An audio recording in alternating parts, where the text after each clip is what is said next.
Assalamualaikum warahmatullahi wabarakatuh. Assalamualaikum warahmatullahi wabarakatuh. Waalaikumsalam warahmatullahi wabarakatuh. Selamat pagi, sore, salam sejahtera untuk kita semua.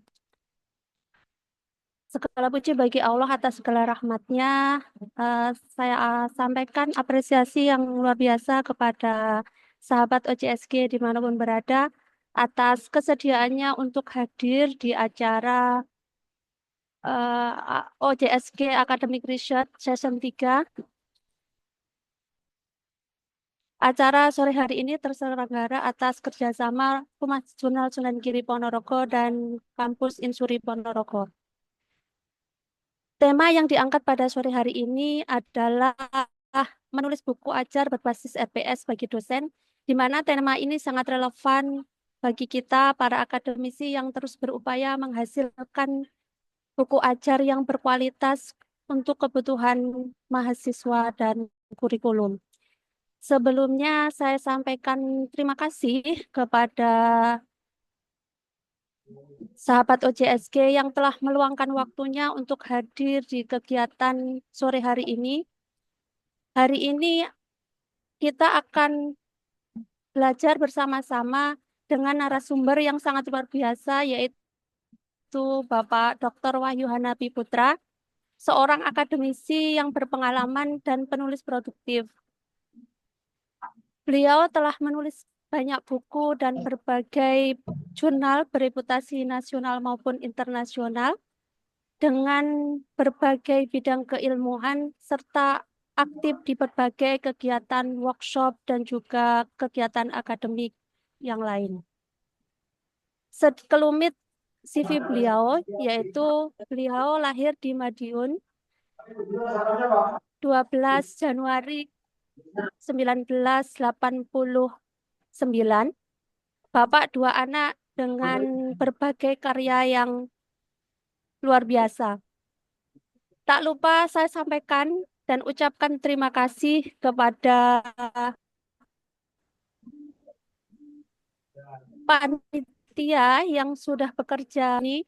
Tak lupa apresiasi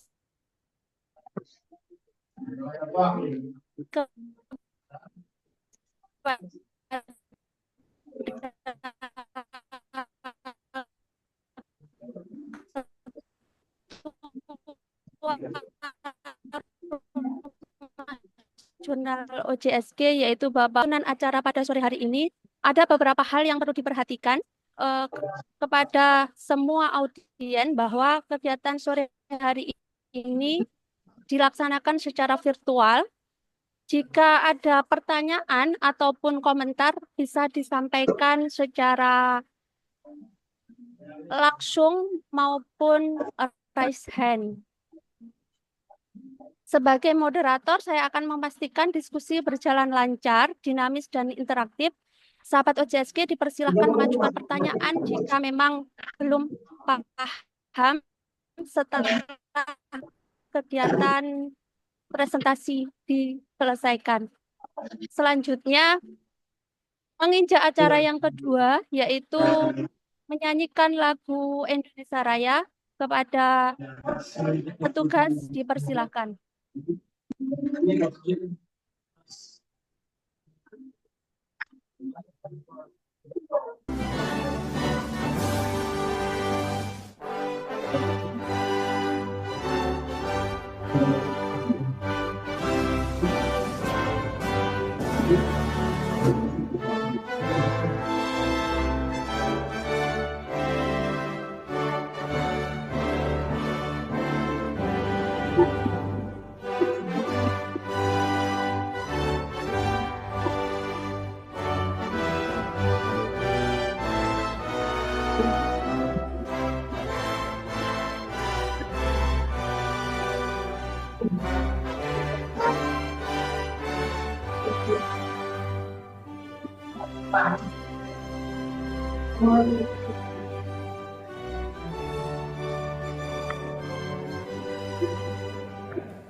Kepada panitia disampaikan terima kasih.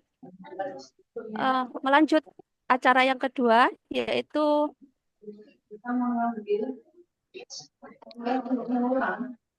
penyampaian materi yang disampaikan oleh beliau yang luar biasa, Bapak Dr. Wahyu Hanafi Putra. Waktu dan layar saya persilakan. Terima kasih.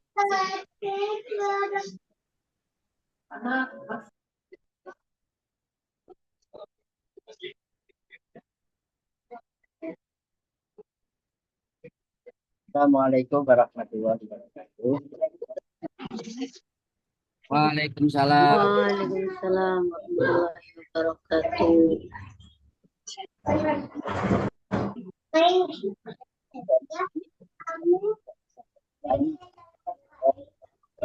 Suara saya cukup jelas ya dari situ. Tidak terdengar, Us. Gimana? Suaranya jelas atau tidak? Ya, ini jelas. Sekarang sudah jelas. Jelas. Ada suara diesel atau tidak? Tidak ada ya. Baik. Teman-teman, sahabat UJSB maupun peserta akademik writing yang terlibat dalam sajian agenda UJSB Research Academy. Alhamdulillah pada sore hari ini kita bisa bertemu secara virtual. Belajar bersama, mengembangkan kompetensi diri, kompetensi pribadi, terutama kita sebagai dosen, seorang guru yang mengajar di perguruan tinggi. Dan tema yang sengaja diangkat oleh Research Academy yang ketiga adalah bagaimana seorang dosen agar efektif menulis buku ajar berbasis RPS. Jadi salah satu seperti kita ketahui dari dharma dari dosen selain mengajar itu adalah meneliti. Nah, dalam meneliti ini maka ada beberapa hal yang harus diperhatikan. Selain menulis artikel, maka seorang dosen bisa melakukan menulis artikel. Akan saya tampilkan satu dan materi ini semuanya akan saya unggah di grup besar.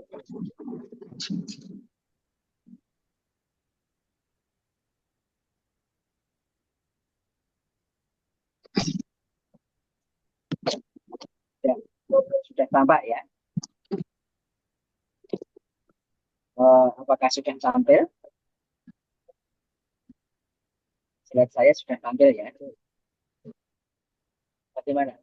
Sudah tampil sih.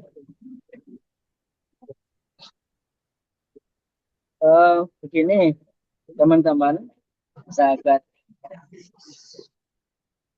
pena, saya menyebutnya sahabat pena aja karena ini materi yang saya sajikan adalah terkait menulis buku dados atau menulis buku ajar berbasis RPS.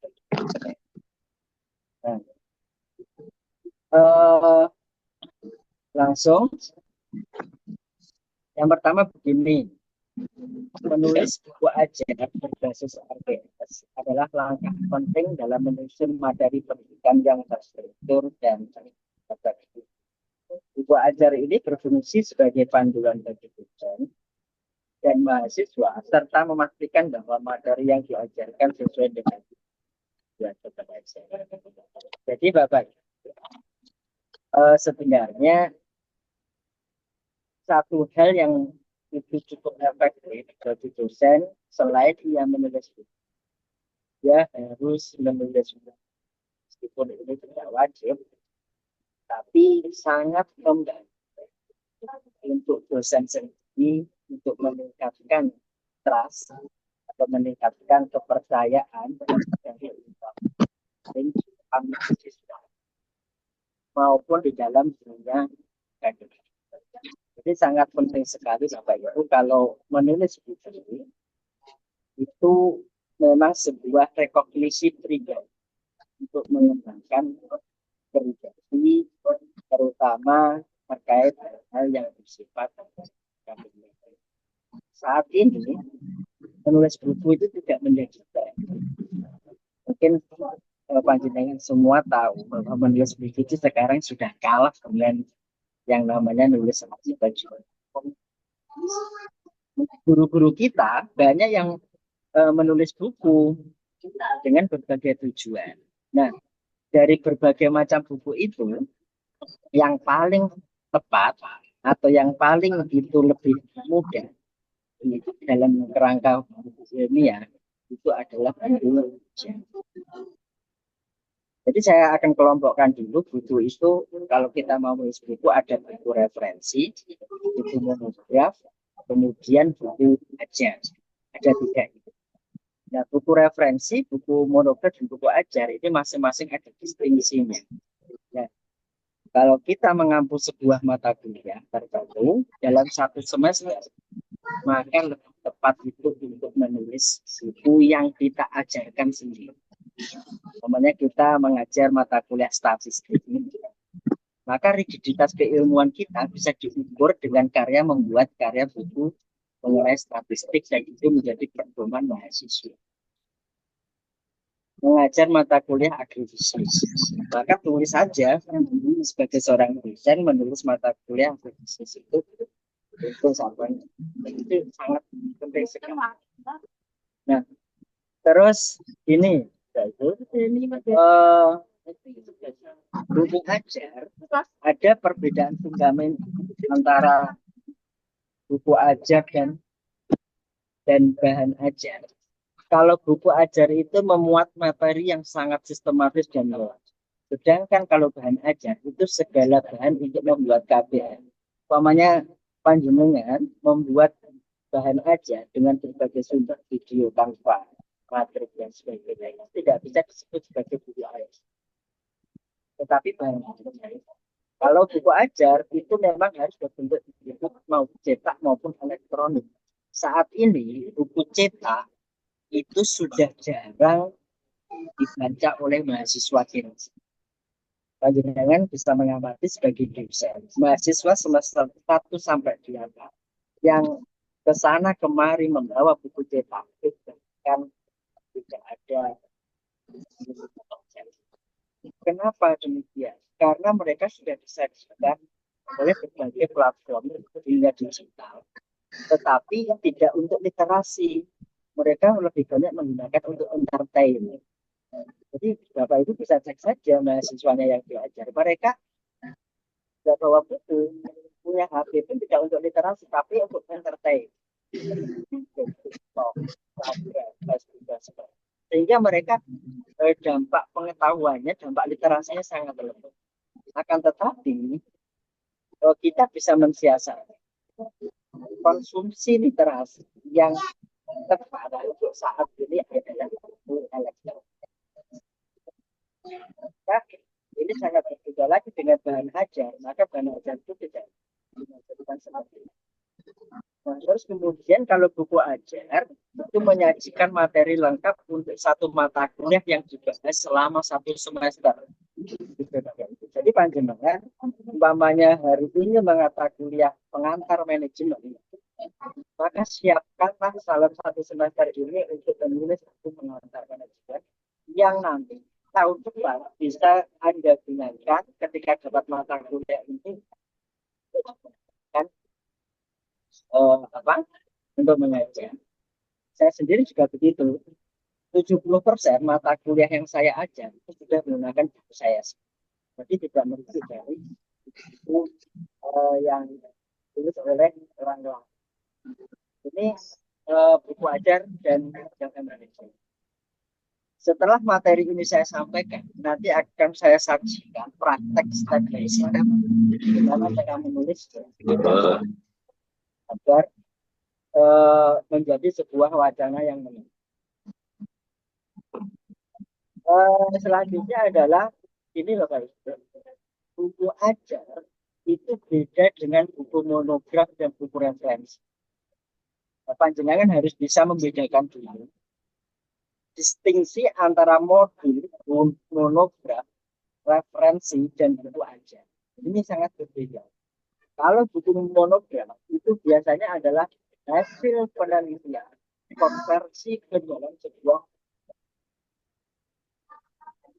tesis Anda, disertasi Anda, skripsi Anda, kemudian dikonversi oleh penerbit jadi sebuah buku, itu namanya monograf. Nah, tetapi kalau buku referensi itu adalah buku yang informasinya lebih luas dalam suatu bidang ilmu. Nah, kalau buku monograf itu menggunakan piranti metode penelitian, tapi kalau buku referensi tidak menggunakan piranti metode penelitian. Panjenengan yang ketika dirak bukunya itu jenengan ambil satu saja, mungkin langsung bisa menyimpulkan ini buku monograf, referensi, atau buku ajar atau monograf. Kalau itu ada piranti metodenya, berarti itu monograf. Tapi kalau hanya sebuah bacaan-bacaan saja, bab satu tentang konsep epistemologi pengetahuan dan sebagainya, itu berarti referensi. Nah, kalau buku ajar sendiri tidak seperti itu. Kalau buku ajar, maka acuan Anda adalah rencana pembelajaran semester. Nah, ini mengenai distingsinya. Sekarang tahapan yang selanjutnya. Perihal yang harus dipahami oleh penulis buku ajar. Pertama, memahami RPS dengan cermat. Pastikan dosen yang baik itu adalah dia yang sudah sebelum mengajar, dia sudah menyiapkan rencana pembelajaran semester. Tentu ini sudah dideklarasikan oleh berbagai forum dan Bapak Ibu dosen juga sudah mengalami. Maka RPS ini menjadi tombak utama dalam penulisan buku tesis. Nah, setelah mencermati RPS, maka cermati dulu CPL Prodi maupun CPMK, capaian pembelajaran jurusan maupun capaian mata kuliah. Tentu ya, di bagian RPS itu, maka ada CPL dan CPMK. Nah, saya share. Maka di sini, ini salah satu contoh RPS yang saya sajikan dan sudah saya konversi ke dalam buku ajar. Sudah tampak ya. Nah, pastikan di RPS Anda ada yang namanya capaian pembelajaran dan capaian mata kuliah. Kuncinya di sini. Nah, CPMK ini biasanya dibuat oleh dosen masing-masing, turunan dari SND. Maka capaian mata kuliah ini biasanya lebih bersifat operasional. Nah, maka yang penting panduan jenengan, CPL-nya, CPMK-nya ada. Begitu saja. CPL dan CPMK-nya itu harus. Terus selanjutnya, pastikan di dalam RPS Anda itu memuat yang namanya ada CPM, materi pembelajaran, metode, dan yang terakhir adalah asesmen. 4 metodologi pendidikan ini yang tidak boleh dihilangkan. Ada tujuan CPMK ini, materinya ada, metodenya sudah ada, dan bentuk asesmen atau evaluasinya itu sudah ada. Saya kira RPS yang baik sudah memuat begitu ya. Dan ini semuanya terbreakdown, begitu. Semuanya terbreakdown. Nah, terus selanjutnya setelah saya lanjutkan untuk PPT-nya. Setelah CPL-nya Anda itu sudah Anda sudah mencermati RPS, tujuan, metode, media, dan evaluasinya ini ada. Maka ini penyakit yang paling nggak disukai orang adalah niat dan tekad yang kuat dalam menulis. Nah, begitu. Niat dan tekad yang kuat dalam menulis ini kalau tidak panggilan pribadi tidak akan tercapai menulis buku tesis. Kenapa? Karena saat ini banyak disajikan produk-produk yang serba instan, menggunakan ChatGPT, menggunakan Perplexity, dan sebagainya. Itu. Maka kredibilitas dosen itu bisa diukur. Salah satu indikatornya adalah dengan menulis. Harus dengan niat. Kemudian target semester atau tahunan. Panjenengan menulis buku itu bisa satu semester satu kali atau 1 tahun 1 kali. Kalau saya sendiri, saya wajibkan 1 tahun 1. Nah, 1 tahun 1. Nah, itu terkait buku yang baru. Setelah itu teknik menulis. Sekarang ke masalah teknik ini ya, PPT selanjutnya. Jadi ini, hari pertama ketika Anda mau menulis sebuah buku, maka temukan ide dan temukan topik di RPS. Tentu ini ide sudah tidak, tentu idenya sudah tidak akan mencari lagi, karena apa? Ide sudah ditemukan di RPS. Begitu. Anda mengajar 5 mata kuliah dalam 1 semester, tulislah 1 buku aja. Begitu. Caranya dari mana? Topiknya di RPS. Begitu. Beda lagi kalau menulis buku referensi. Kalau buku referensi, maka tidak bisa mereview RPS.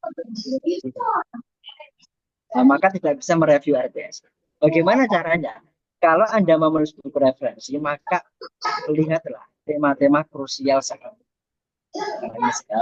Sekarang pas pilkada, namanya pendidikan dan pilkada, politik, pendidikan dan politik, budaya dan politik dan sebagainya. Itu harus menunjukkan. Kemudian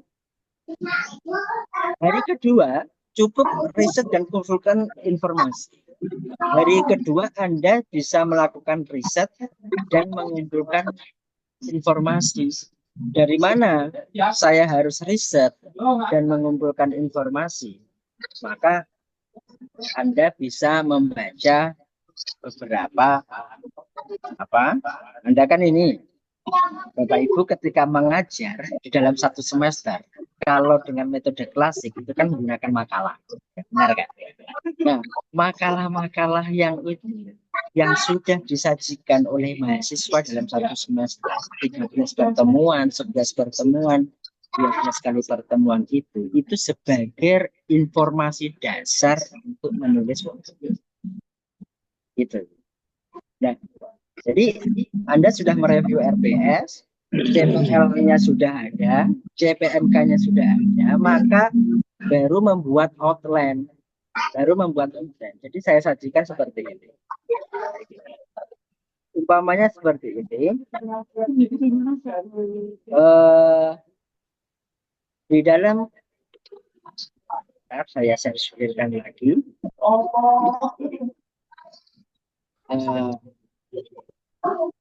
Ini Anda bisa melihat RPS-nya masing-masing. Bapak Ibu pasti masing-masing sudah memiliki RPS. Dan RPS itu biar tidak membuang, maka konversikan ke dalam buku. Ini kan pamannya pertemuannya ada 16 pertemuan kan. Nah, minus ujian akhir semester, kemudian ujian tengah semester, kan begitu. Nah, untuk membuat buku, Bapak Ibu cukup lihatkan saja kemampuan akhir yang direncanakan ini. Kebetulan begini, saya mengajar beberapa mata kuliah di jurusan pendidikan bahasa. Buku-buku yang saya tulis itu terkait linguistik Arab, terkait sastra Arab, terkait pembelajaran bahasa Arab, itu yang saya tulis. Nah, panjenengan bisa lihat dulu RPS. Kemampuan yang direncanakan ini masing-masing bisa dijadikan pertemuan. Namanya nih, pertemuan 1 memahami pengertian semantik, jenis-jenis semantik, tersinggungan ontologis. Pertemuan 2 unsur-unsur semantik. Pertemuan 3 teori semantik. Pertemuan 4 teori semantik, dan seterusnya sampai 16 pertemuan. Itu dikonversikan ke outline. Bagaimana caranya? Bisa memperhatikan di sini. Bapak Ibu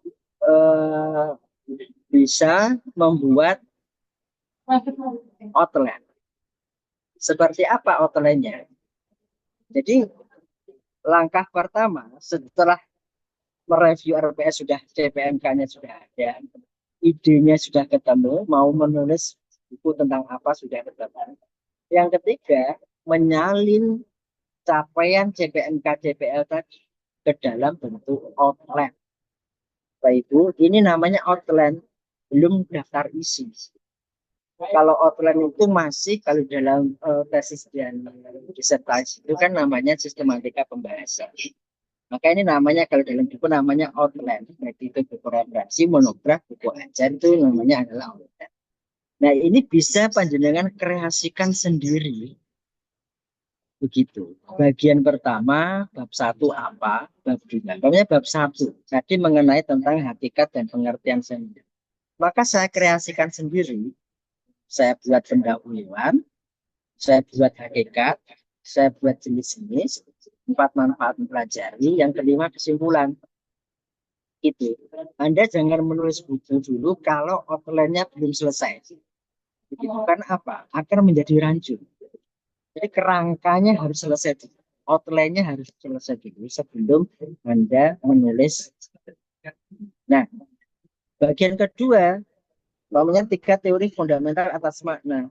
Saya buat aja, prolognya ada, pendahuluannya, dan kesimpulannya ada. Padahal isinya hanya 3. Teori ideasional, referensi, maupun teori behavioral. Begitu. Ini kalau di RPS adalah pertemuan kedua. Begitu. Nah, bagi bagian 3, masih lagi membahas mengenai teori-teori semantik. Pertemuan ketiga di RPS. Saya beri prolog lagi dan kesimpulan. Makna bahasa dan istilah, makna leksikal dan makna gramatikal, makna tekstual dan makna kontekstual. Ini sudah ada di RPS Bapak Ibu semua ini. Jadi tinggal mengkreasikan saja. Di dalam sebuah alternatif. Berbeda dengan buku referensi. Kalau buku referensi lebih sulit lagi. Panjenengan masing-masing di bab, di masing-masing bagian itu harus menulis outline sendiri.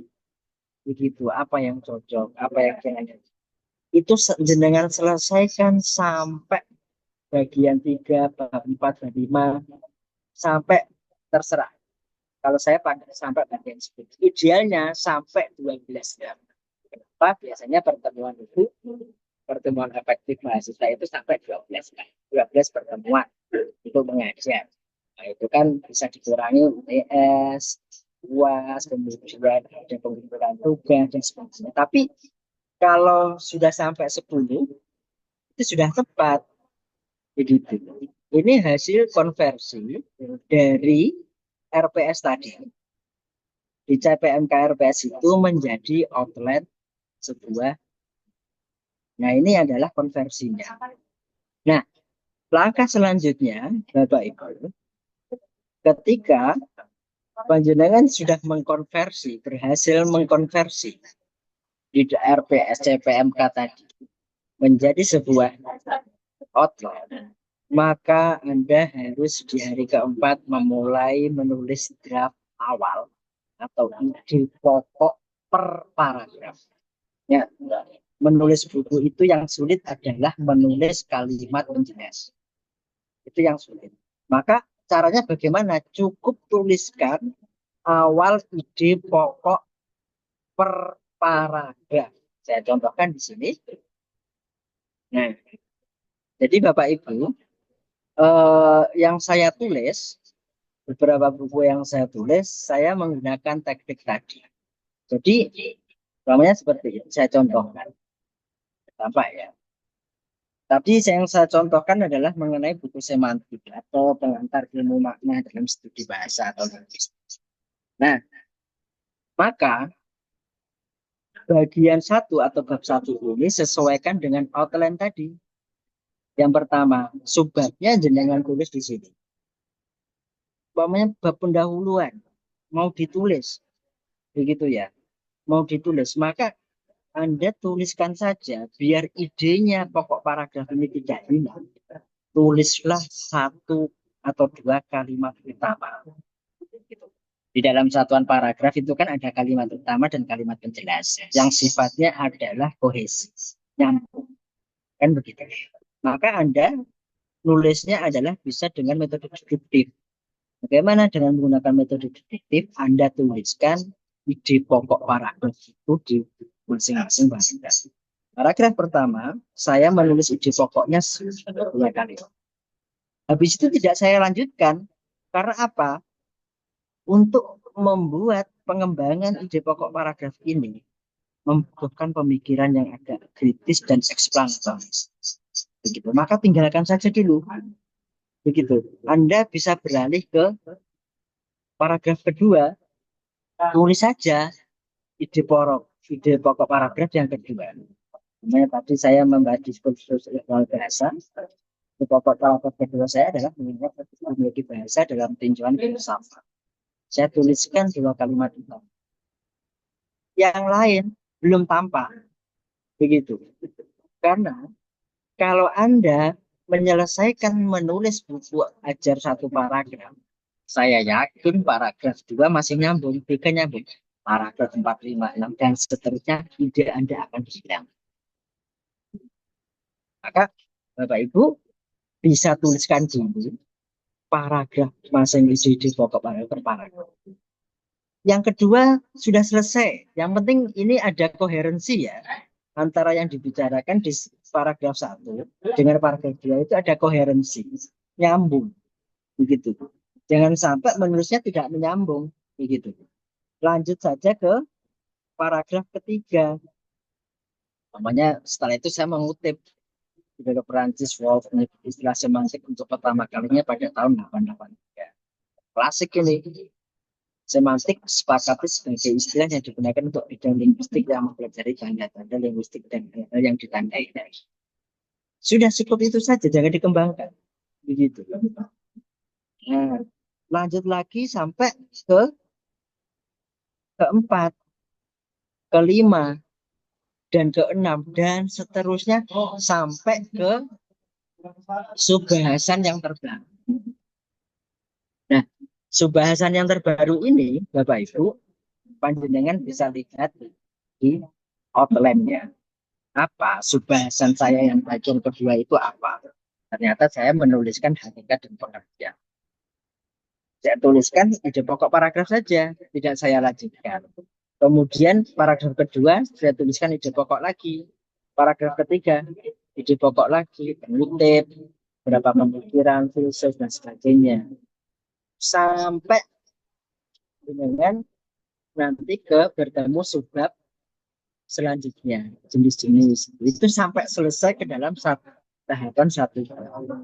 Apa kata kuncinya? Anda cukup menuliskan kalimat utama, bukan kalimat penjelas. Kalimat penjelas itu nanti lain akan ada sesinya. Begitu. Jadi penjelasannya, kalimat penjelas itu biasanya lebih, kalau polanya pola deduktif itu biasanya membutuhkan pemikiran yang agak eksplanatoris. Eksplorasinya dalam, dari waktu yang tepat, itu sampai selesai ke dalam. Ketika Anda menulis kalimat utama, jangan memikirkan tata bahasa dulu, aspek copy editing yang baik, proofreading itu masalah lain. Yang penting ide pokok paragraf Anda sudah tertuang. Begitu. Karena tahapannya akan berbeda. Setelah itu, Bapak Ibu, setelah Bapak Ibu selesai menulis dalam satuan ide pokok paragrafnya itu selesai, maka langkah yang harus dilakukan itu adalah ini, melakukan revisi terstruktur dan jadi ya Bapak Ibu, Anda bisa menuliskan kalimat penjelas begitu sambil memperbaiki tata bahasa. Jadi tidak mudah. Nah, ini tidak mudah. Caranya seperti ini Bapak Ibu. Anda bisa menggunakan beberapa AI untuk membantu mengembangkan ide pokok paragraf Anda. Kan tentu sekarang kan banyak AI selain ChatGPT kan yang banyak beberapa AI yang itu digunakan untuk mengembangkan kalimat utama gitu. Nah, umpamanya saya tuliskan tadi sintagma yang ketiga ini. Ini sengaja saya warnai karena biar apa?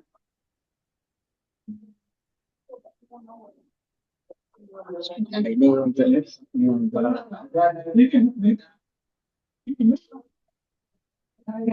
akan tampak karena saya sembunyikan tadi. Tadi saya menuliskan sampai bentuk pragmatik. Maka dengan bisa menuliskan kalimat-kalimat ini, kalimat-kalimat selanjutnya itu adalah kita kutipkan dari beberapa hasil penelitian atau penelitian yang terkait, atau kemudian tuliskan dengan afirmasi. Tentu ini yang paling sulit Bapak Ibu. Anda menuliskan kalimat kedua sampai kalimat kelima itu butuh waktu, apalagi bagi pendulang, sebagai pemula. Itu waktunya sulit begitu menuliskan di sini. Maka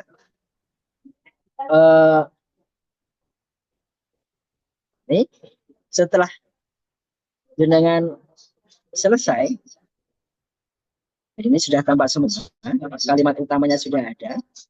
Kalimat ini kalimat utama saya blok, umpamanya ini warna biru. Maka kalimat penjelasnya saya warnai orange. Berbeda, begitu. Nah, Anda bisa menuliskan dengan pola deduktif seperti ini sampai selesai.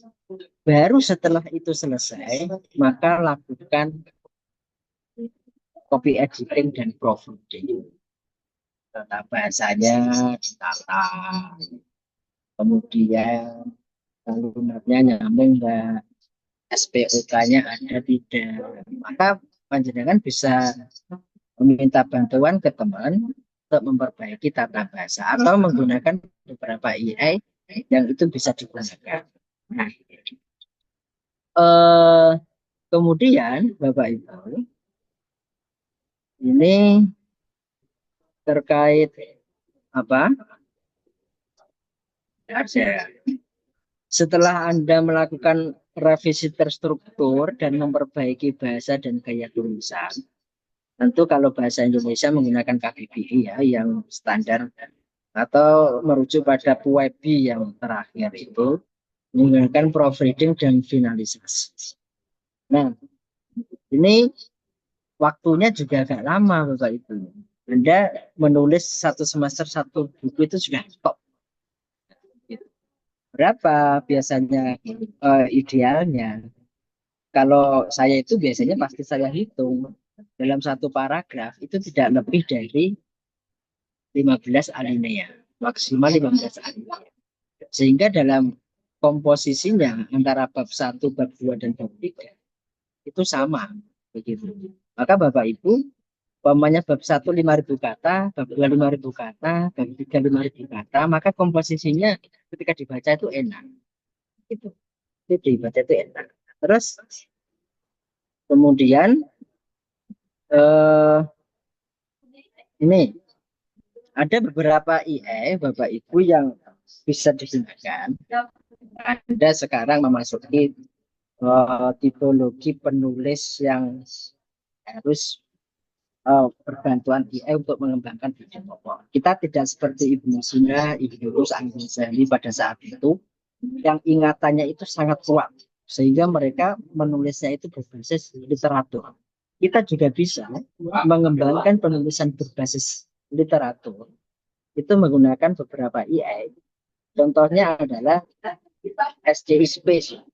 Nah, SCI Space ini dan Elicit sangat sama, sangat fungsinya itu sama untuk membentuk mencari ide dalam sebuah penulisan. Atau kalau ingin melakukan sebuah afirmasi terhadap buku ajar, namanya sudah mengutip beberapa desain genre, maka jenengan bisa menggunakan kutipan-kutipan yang kredibel, namanya desain genre. Maka pastikan menggunakan desainnya dengan Apa indikator bijaksana? Indikator bijaksana ini bukan kuantitas. Bapak Ibu, ketika menggunakan AI, baik itu ChatGPT dan sebagainya, itu pastikan yang Anda kutip itu adalah metodologinya. Jadi metodologi menulis dan kontennya apa, baru kemudian dilakukan ya, paraphrase. Menu-menu dari SDI Space maupun Elicit ini kan sudah dilengkapi itu paraphrase. Jadi tidak perlu pakai paraphrase tool, tidak perlu pakai apa, maka cukup menggunakan menu-menu ini karena berbagai IA itu sekarang sudah berlomba-lomba untuk memperbaiki diri agar fiturnya itu memiliki tools yang menarik. Begitu. Nah, saya lebih sering menggunakan ini SDU Space, Elicit, maupun Perplexity, dan untuk mencari kutipan itu saya menggunakan Sidecar. Jadi kutipan-kutipan jurnal hasil penelitian kalau dari Sidecar itu kan sudah mutakhir dari Scopus. Gitu. Jadi bisa menggunakan bantuan AI seperti ini. Nah, kemudian, ini saya terangkan tadi ya. Kalau menulis draft ide pokok paragraf, Anda harus mereview outline dari RPS masing-masing. Kemudian tahap menulisnya, pastikan menulis kalimat utama pada setiap paragraf agar ide pokok paragraf tidak hilang. Karena kalau Anda tinggal, itu biasanya hilang idenya. Kemudian baru melakukan revisi terstruktur dan tambahan. Mau ditambah kalimat yang jelas, mau dengan kalimat apa, itu biasanya menggunakan. Saya tanya, ada teman saya di Universitas Dinamika itu, masih muda, dia kelahiran 19 sudah menulis 49 buku. Saya tanya ini pekerjaannya apa, ternyata dia hanya fokus mengajar dan hanya sebagai dosen saja. Tapi di usia seperti itu sudah menjadi dosen 4 tahun. Itu sudah sampai 49. Melebihi karya jurnalnya. Tapi memang passionnya adalah passion menulis buku ilmiah. Nah, kadang kita juga malu. Nah, kita mengajar sampai puluhan tahun dan sebagainya, tapi buku satu pun tidak ada. Review apa karya jurnal pun itu pun bimbingan dari mahasiswa. Nama kita tinggal ditempel. Maka untuk mengembangkan rekognisi pribadi, trust kita, akademik kepada mahasiswa itu salah satunya adalah itu. Selanjutnya adalah proofreading tadi ya, kata bahasa pastikan kalau proofreading bahasa Indonesia, Bapak Ibu bisa menggunakan ini, menggunakan Google Doc saja sudah cukup. Jadi Google Doc itu sudah mengcover untuk tata bahasa Indonesia. Nah, untuk yang bahasa Inggris pastikan menggunakan Grammarly yang banyak. Menggunakan Grammarly yang banyak. Nah, selanjutnya adalah kalau sudah melakukan perbaikan tata bahasa, Grammarly dan sebagainya, Bapak itu bisa memilih penerbit yang tepat. Apa indikator penerbitan? Bapak Ibu ingat ya, buku ajar itu sekarang punya 4 ini setara dengan Scopus. Kalau dulu nilainya 20, sekarang dunia bisa menyampai 40. Nah, pastikan panjenengan kalau pastikan ketika bukunya sudah selesai, outline-nya sudah selesai, kemudian isinya sudah selesai, Anda memilih penerbit yang catatan yang pertama adalah yang IKAPI. Jadi, ya, tidak semua penerbit itu IKAPI, Bapak Ibu. Ya, harus tracking itu juga bisa. Itu yang IKAPI. Kenapa kok IKAPI? Karena IKAPI itu sudah memiliki lisensi yang tepat. Yang kedua, kalau Anda menulis buku cetak, pastikan bukunya itu terjual di marketplace. Tapi Tokopedia, apa? Karena apa? kalau kalau hanya sebatas mencetak buku aja dan itu tidak dipasarkan di marketplace, maka buku Anda tidak akan terjual. Kak, pengalaman saya, kalau kontak penerbit saya tanya dulu marketplace-nya ada nggak? Kalau ada, saya temui, saya pelajari dulu, baru kemudian saya kerjasama. Karena apa? Panjenengan lihat sendiri, toko-toko buku cetak di kota-kota besar sekarang sepi pengunjung. Perpustakaan di perguruan tinggi pun nggak ada pengunjungnya sekarang. Maka di penerbit itu pastikan juga tadi tersedia marketplace. Yang ketiga adalah tersedia di buku. Di buku itu harus ada.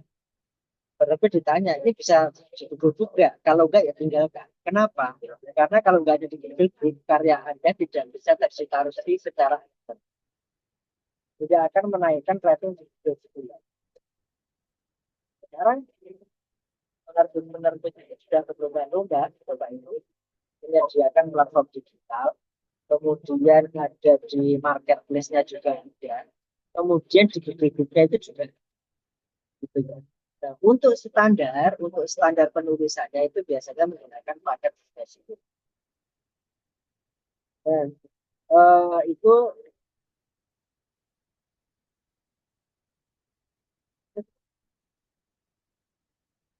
nah, eh, ini Bapak Ibu, pengalaman yang sudah saya tulis dalam satu eh, ini ada 8 buku yang sudah saya tulis baik karena konsen saya di dalam juga ini secara pembelajaran secara maka buku-buku yang saya tulis adalah terkait beberapa buku yang saya tulis dan semuanya penerbit di kami.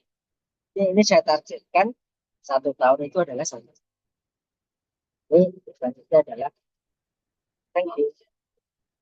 Ini, itu yang bisa saya sampaikan pada sore ini. Untuk teknis materi dan sebagainya akan saya share. Waktu saya kembalikan ke PPA.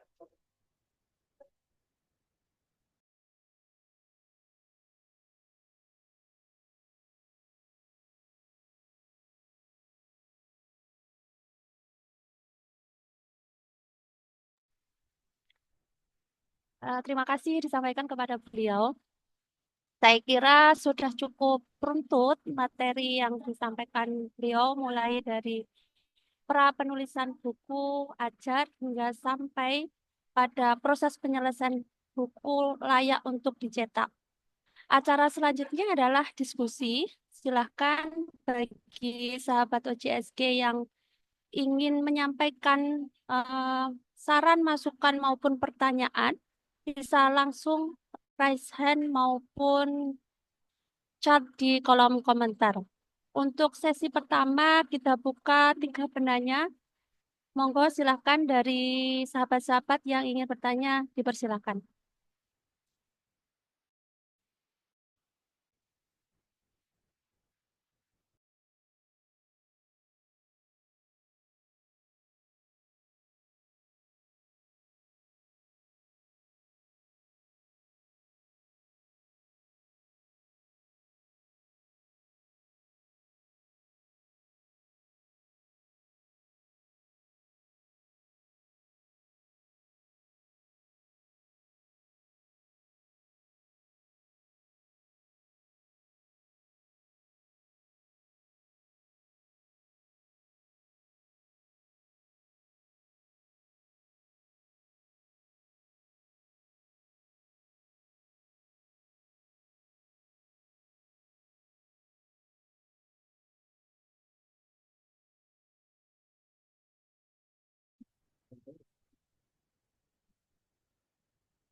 Eh, Sebelum atau sambil menunggu teman-teman yang ingin bertanya, tadi sudah dijelaskan secara panjang lebar oleh beliau bagaimana ini.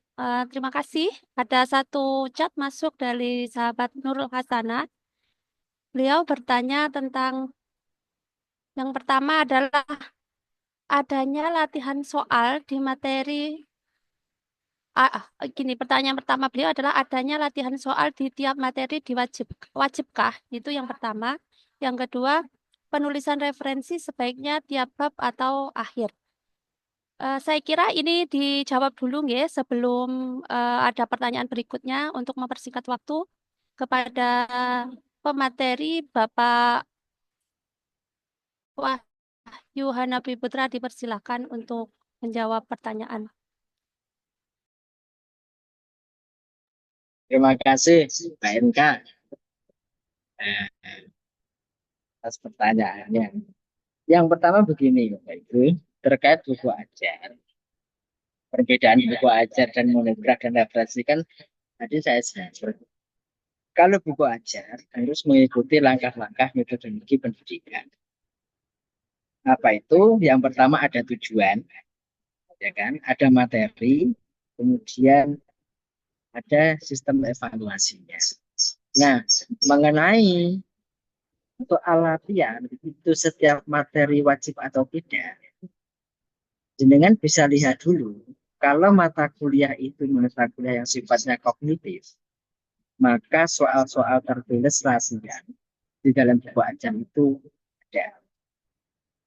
Tapi kalau mata kuliah itu mata kuliah yang sifatnya adalah psikomotorik, maka tidak perlu ada latihan soal tertulis di dalam buku. Begitu.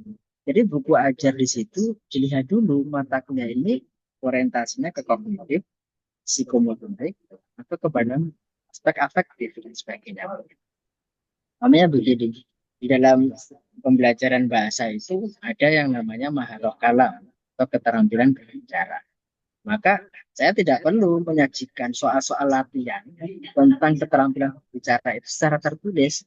Karena instrumennya untuk mengukur kemampuan berbicara itu bukan di tulisan, tetapi adalah di tes lisan. Begitu. Maka panjenengan bisa melihat ini orientasinya ke afektif, ke psikomotorik, begitu untuk materi. Umpamanya kalau saya mau menguji kecakapan atau keterampilan mahasiswa dalam bidang menulis, maka perlu saya cantumkan materi soal-soal latihan itu di belakangnya. Gitu. Kemudian mengenai penulisan referensi, ini tidak ada standar baku. Penerbit itu tidak meminta referensi kita menggunakan apa. Apa yang kita tentukan, apakah menggunakan Cicakul, footnote, atau EPA, body note, atau MLIE. Nah begitu. Kalau saya biasanya menggunakan model MLIE. Bagaimana itu? Yaitu setiap per bab itu ada referensinya. Jadi kalau kita di Tool Zotero atau di Tool Mendeley, itu kalau kita pilih stylenya adalah style yang MLIE, itu kan referensinya kan bisa per bab. Nah, itu boleh tidak ada standar bakunya. Nah, terus kemudian selanjutnya ada pertanyaan dari siapa Mbak? Oh Mbak. Sahabat Umi Mahmudah. Iya baik. Ustazah Umi Mahmudah ini dari dosen konter nih. Yang bertanya untuk sekali penerbitan buku kira-kira berapa lama proses yang dilakukan? Bapak Ibu, penerbitan yang paling cepat itu adalah 1 bulan. Jadi setelah naskah kita selesai dikirimkan ke penerbit IKB itu paling cepat di proses itu adalah minimal adalah 1 bulan. Minimal 1 bulan sampai 3 bulan. Ya, begitu. Jadi tidak bisa seminggu jadi seperti artikel jurnal itu. Jadi minimal 1 bulan sampai 3 bulan. Nah, saat ini penerbit itu kalau modelnya begini, ada penerbit yang mau terima jadi. Artinya begini, naskah kita yang kita kirimkan itu akan diterbitkan full itu. Itu biasanya penerbit kelas middle. Ada yang penerbit itu saat kita mengirim naskah, mereka mereview buku naskah kita dan disidangkan ke dalam Dewan Pertimbangan Majelis. Itu untuk merevisi beberapa hal tertentu. Jadi mereka akan merekomendasikan ini revisinya ini.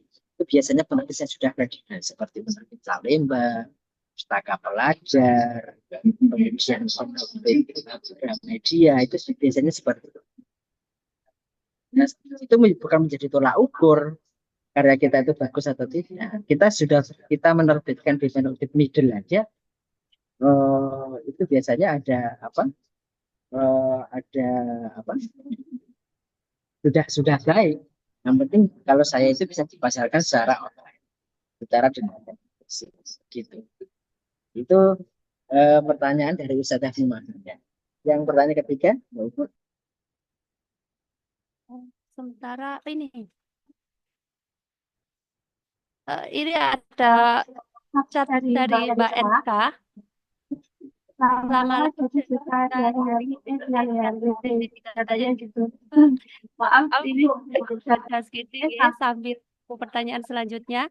Ada pertanyaan dari sahabat Khairul Fatoni.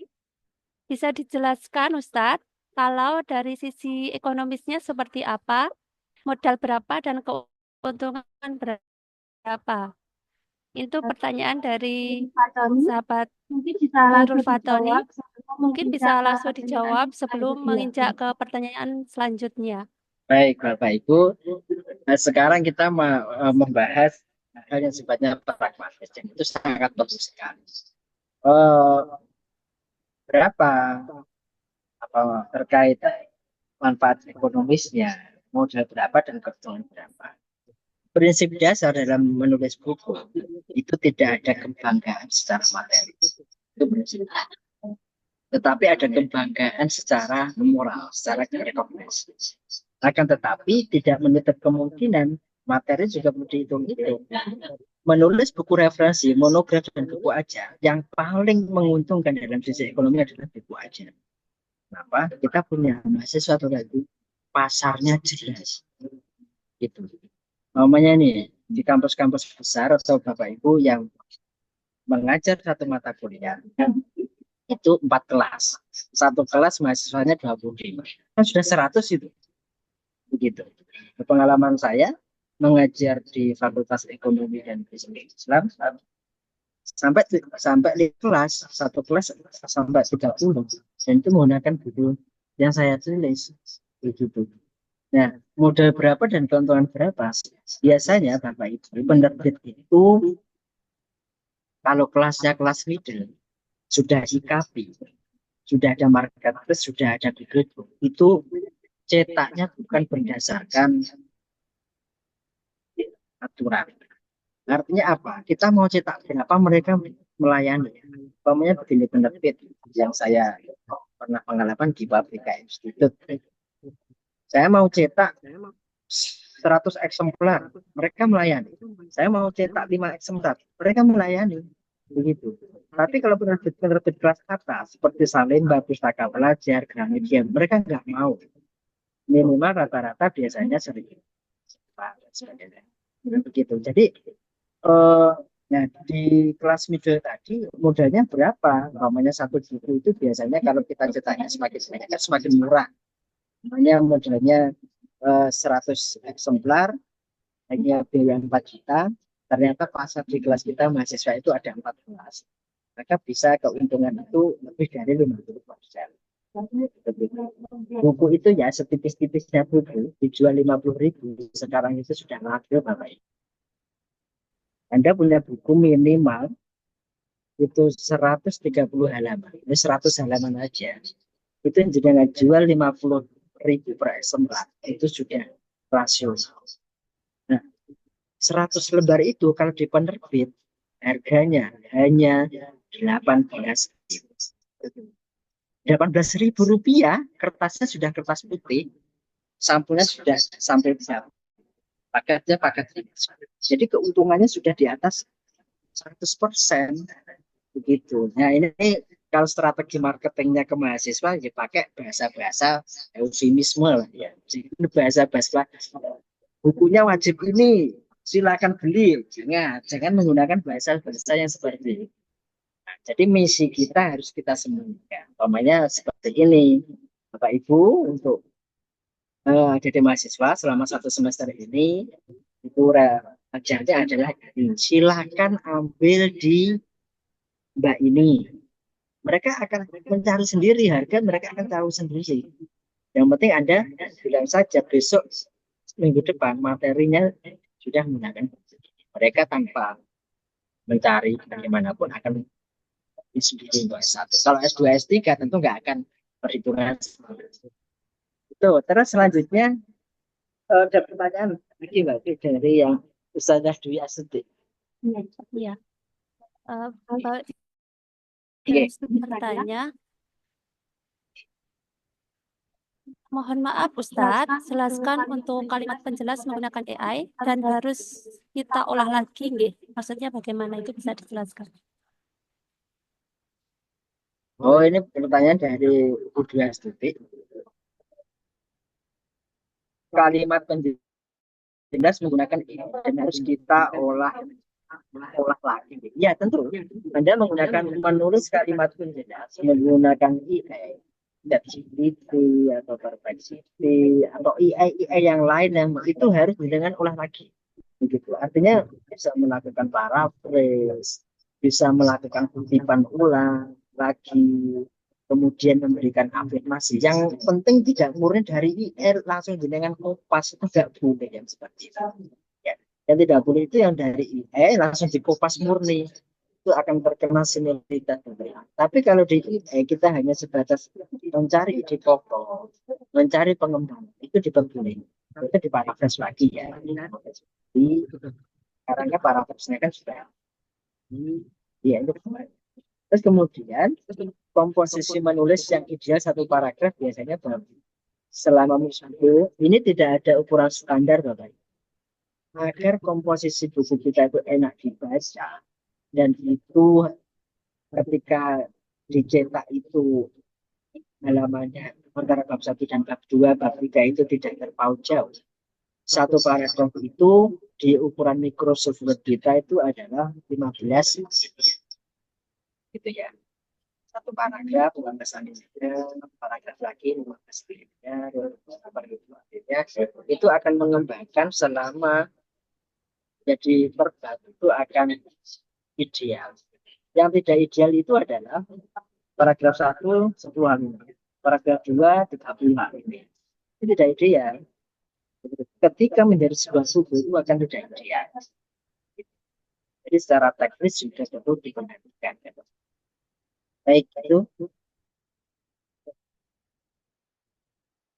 Terima kasih atas pertanyaan-pertanyaan yang sangat menarik dari sahabat-sahabat semua. Masih kita buka lagi termin kedua untuk sesi diskusi dan tanya jawab kepada sahabat-sahabat yang masih ada ganjalan terkait bagaimana cara menulis buku ajar, prosesnya mulai dari mana dan sebagainya. Monggo silahkan bisa ditanyakan. Pompong bertemu kepada ahlinya ahli buku ajar, uh, yaitu beliau sahabat Dr. Wahyu Hanafi Putra. Masih ada waktu sekitar 15 menit lagi untuk tanya jawab.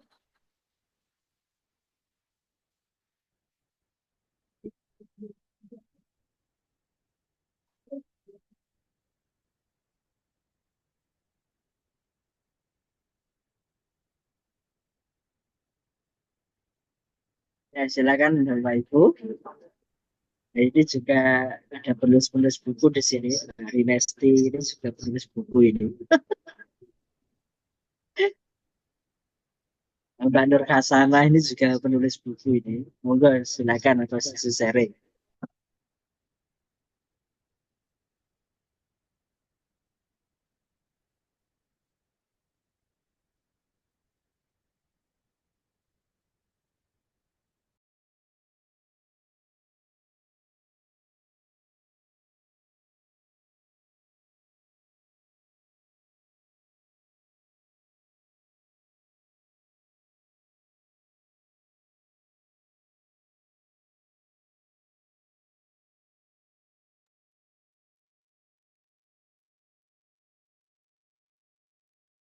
Monggo sahabat-sahabat, mungkin dari teman-teman yang lain yang belum bertanya, sahabat-sahabat yang lain yang belum bertanya, masih ada waktu untuk sesi tanya jawab.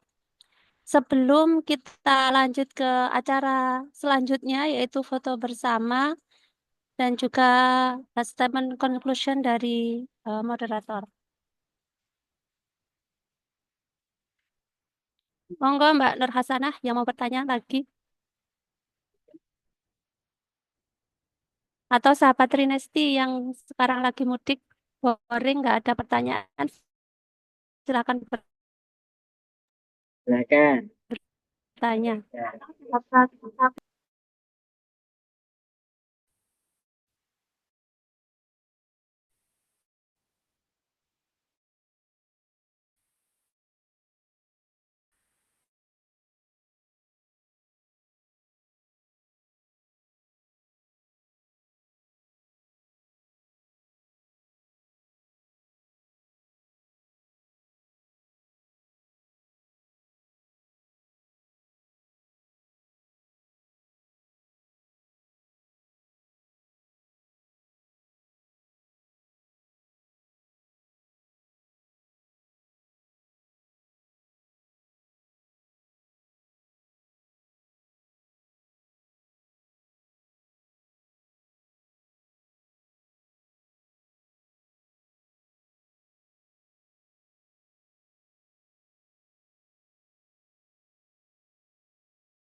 Kiranya sudah cukup jelas apa yang disampaikan oleh pemateri pada sore hari ini.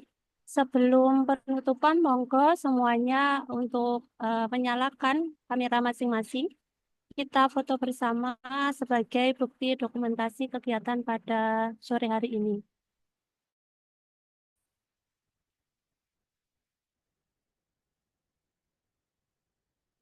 Monggo Mbak Nur Hasanah, sahabat Itmam Aulia,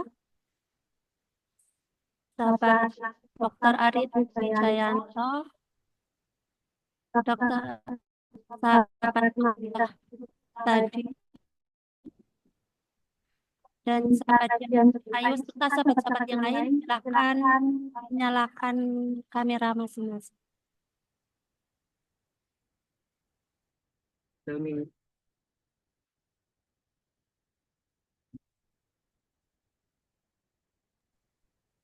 Oke. Hitung dong. Hitung ya. Satu,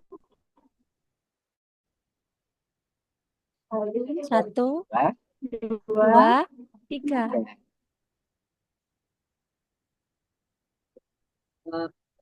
Untuk teman-teman yang di luar UJSG Riset Akademi nanti bisa kirim alamatnya. Saya kirimkan itu gratis dari saya ya di Siang hari apa ini di grup. karena Iya. pemateri baru saja laku, jadi untuk semua yang ikut berpartisipasi aktif dalam kegiatan UJSG Academic Research akan diberikan buku gratis oleh Ya, Bapak Dr. Wahyu Hanafitra.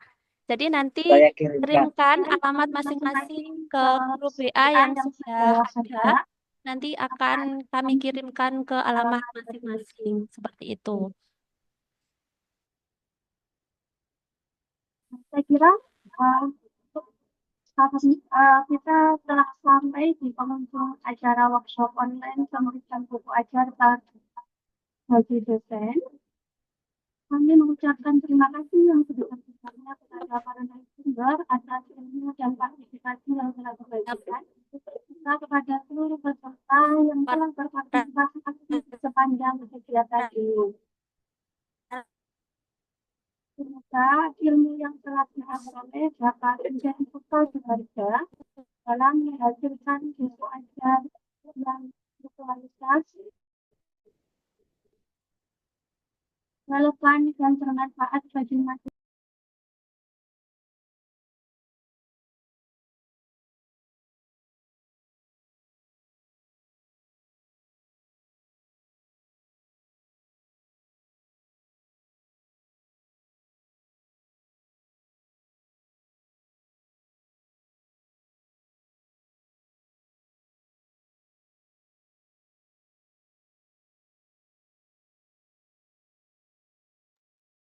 Baik, terima kasih kepada para peserta yang sudah mengikuti Zoom meeting kita pada sore hari ini. Kami dari panitia mengucapkan terima kasih banyak yang sebesar-besarnya. Mohon maaf apabila ada kesalahan yang disengaja maupun tidak disengaja. Ini Ibu Moderator terpental sepertinya, maka saya menggantikan untuk penutupan. Kita tutup bersama dengan bacaan Hamdalah. Alhamdulillahirrahmanirrahim. Wassalamualaikum warahmatullahi wabarakatuh. Waalaikumsalam warahmatullahi wabarakatuh. Waalaikumsalam warahmatullahi wabarakatuh.